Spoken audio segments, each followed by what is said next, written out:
5 বছর ধরে ঝিনাইদহ বেড়াশুলা গ্রামে শীতের শেষে চলে আসছে এই পিঠা মেলা ও লোকজ উৎসব। নানান রঙের ও স্বাদের পিঠা খেতে এসেছেন আশপাশের 10 গ্রামের মানুষও।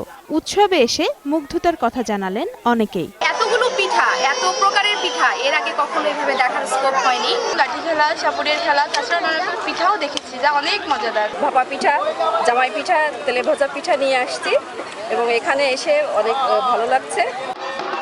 শুধু পিঠাপুলি নয়, রয়েছে নানান আয়োজনও। শিশুরা ব্যস্ত, যেমন খুশি তেমন সাজায়। বাংলার গ্রামগঞ্জে এ ধরনের আয়োজন করা হলে ভ্রাতৃত্ববোধ ও সম্প্রীতি বাড়বে, এমনটাই মনে করেন বেড়াশুলা গ্রামবাসী।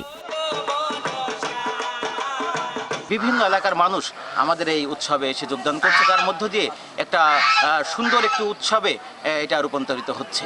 এমন আয়োজন দেশজ ঐতিহ্য ও শেকড়ের সন্ধান দেবে নতুন প্রজন্মকে, এমনটাই জানালেন জেলা প্রশাসক। প্রশাসনের তরফ থেকে যেরকম সহযোগিতা প্রদান করা দরকার, আমরা সেরকম সহযোগিতা আমরা অব্যাহত রাখব।